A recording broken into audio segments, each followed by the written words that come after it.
हमारी पार्टी के प्रधान नरेंद्र पटेल जी साथ आए, सभी महानुभाव, यहाँ कार्यालय में उपस्थित सभी सम्मानित बुजुर्गों, नौजवानों, माताओं, बहनों और बच्चों, मंगला जी कई जमीन गर्म हो गई।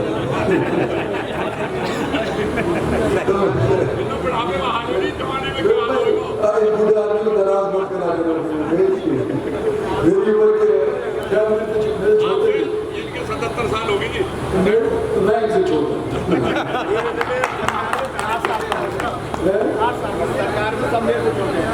सब छोटे सबसे बड़ा मतलब अपना जो है ना रामविलास शर्मा जी, दोनों को 2 साल छोटे। हाँ तो हम तो छोटे हैं, तो नाराज हो दादा उम्मीद की गलत कर रहा है। इतना बढ़िया कार्यक्रम हो रहा है, सारे समाज के लोग उपस्थित होते हैं और सबने मेरे को सम्मानित किया। बताओ बीजेपी क्या कहती है। तो भैया जो भी यहाँ पे आया है और जो आकर के लेट होने के नाते चला नहीं गया हो, मेरी तरफ से मेरी सभी का मिलेगा बतौर कहते हैं। और ये डॉक्टर आज हम उपस्थित हुए हैं यहाँ पे, लेकिन खुद तो पहले ही गया था और मैंने कुछ साथीगण यहाँ पर जैसे उमेश कहीना से भेजा है और भी भेजे साथीगण, इसलिए भेजे हैं कि कई बार जहाँ का दफ्तर खुलता है वहाँ के लोकल आदमियों का आपस के अंदर विवाद होता है और विवाद मनमुटाव की वजह से कि भाई इस मोहल्ले का दफ्तर का इंचार्ज बन गया तो दूसरे वाले को आते हुए थोड़ी सी दिक्कत होगी, इसलिए मैंने थोड़ी बाहर से लोग भेजे। आपसे सभी से नहीं इधर ही मेरा ये निवेदन है कि भारतीय जनता पार्टी तीसरी बार सरकार बनाने जा रही है देश के अंदर, इसमें कोई विरोध नहीं। और मैं भी यहाँ से जीतने जा रहा हूँ तीसरी बार भारतीय जनता पार्टी की टिकट के ऊपर, इसमें भी कोई विरोध नहीं। आज जो सवाल तय आपने करना है वो ये है कि 25 तारीख को आपकी वोटिंग परसेंटेज कितनी होगी। गर्मी होगी, लोगों को ये गफलत होगी कि भाई इंद्रजीत सिंह को जीता पड़ा हुआ है और वोटिंग की परसेंटेज हो सकता है कि डाउन चली जाए। अगर वोटिंग परसेंटेज डाउन हो जाती है तो जीत तो फिर भी कहीं हो जाएगी, लेकिन रिकॉर्ड नहीं टूटेगा।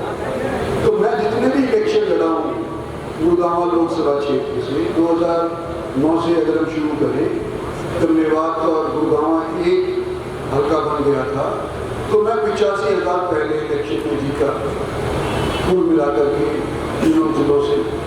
दूसरा इलेक्शन 14 के अंदर 9 के अंदर आया, वहाँ पर मैं 2.5 लाख से जीता।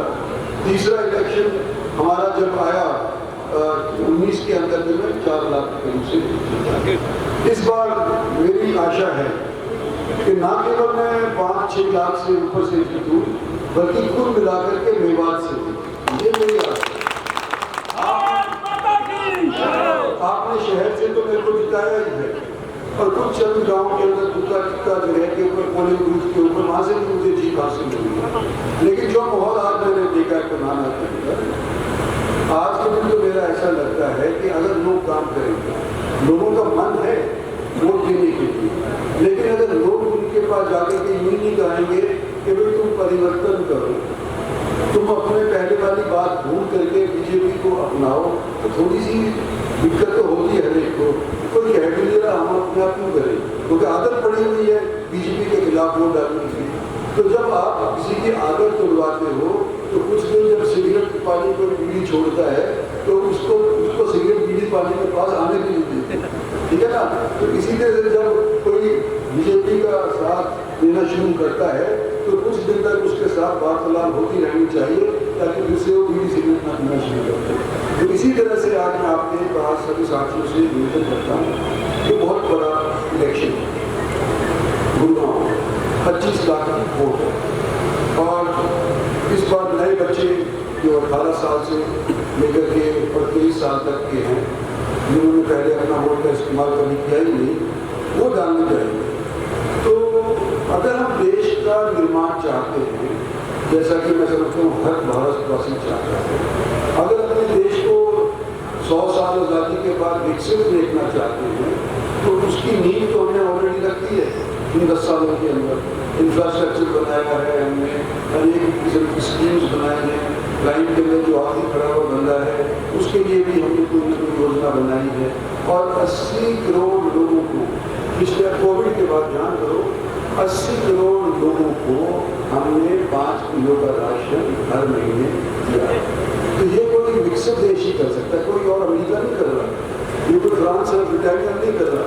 ये हमारा देश है कि इतनी क्षमता रखता है कि हम 4 साल से 5 साल से लोगों को 5 किलो का अनाज दे रहे हैं, राशन दे रहे हैं, तेल दे रहे हैं, मुफ्त के करते हैं। हमारा आज के दिन GDP कोविड के बाद, हालांकि कोविड तो सारे विश्व में हुआ था, लेकिन कोविड के बाद सबसे तेज रफ्तार से बढ़ने वाला अगर कोई मुल्क है तो वो आपका मुल्क है।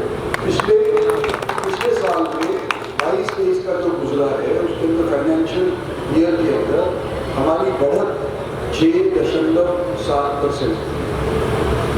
और मुल्कों की, जैसे ब्रिटानिया का तुम ले लो तो उसका 3%, अमेरिका का तुम ले लो तो उसकी 2%, जापान का अगर लोगे तो 2%।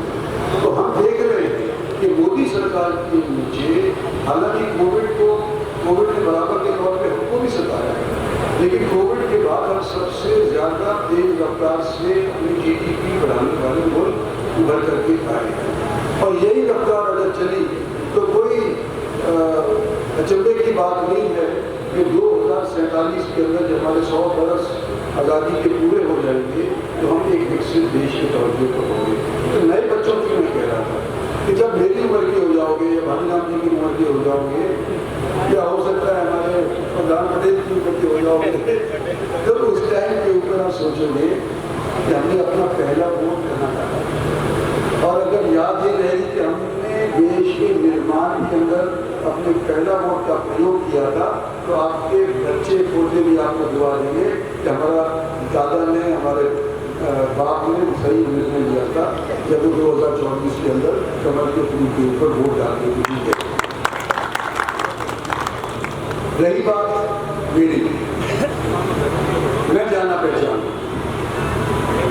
जैसा हूँ आपने देखा, अब मैं बदलने का, जो मैं कहता हूँ उसके ऊपर मैं अमल करता हूँ। और जो नए आदमी कोई आते हैं आपके सामने, मेरे प्रतिद्वंदी या पार्टी के प्रतिद्वंदी, उनको देखने में, परखने में कैसा निकलेगा कैसा नहीं निकलेगा आपको समय निकल जाएगा। समय निकल जाएगा, देश के लिए भी समय निकल जाएगा। और विरोधी को बनाने के लिए प्रधानमंत्री मैं खड़ी हूँ। जो MP बनेगा सभी तो मोदी को प्राइम मिनिस्टर बनाएगा, जब तो मंत्री नहीं होगी तो प्राइम मिनिस्टर बनेगी। तो मैं आज आपको ये कहना चाहता हूँ कि जो पिछले 10 साल में हमारी पार्टी की सरकार ने काम किया है देश का, अगले 5 साल के अंदर उसको ज्योमेट्रिकली पोजीशन के मार्फत उसको डबल करने की कोशिश करूँगा। और आपकी दी हुई ताकत को मैं अपने निजी स्वार्थ के लिए इस्तेमाल नहीं करूँगा, आपकी तरक्की के लिए और मेवात के अंदर तरक्की लाने के लिए, नौकरियाँ लाने के लिए, पानी लाने के लिए, जो सरकार से हम आपको सर्विसेज मुहैया करवा सकते हैं, उसके लिए आपका वकील बन करके केवल पार्लियामेंट में ही नहीं बल्कि अनेक मंत्रालयों में भी आपके लिए घूमूंगा। और आज आपको ये कहता हूँ कि इस 15 दिन में मुझे आपकी ज़रूरत है और 5 साल आगे मैं आपके काम आऊँगा। इसलिए मेरे को अपना बहुत बहुत धन्यवाद।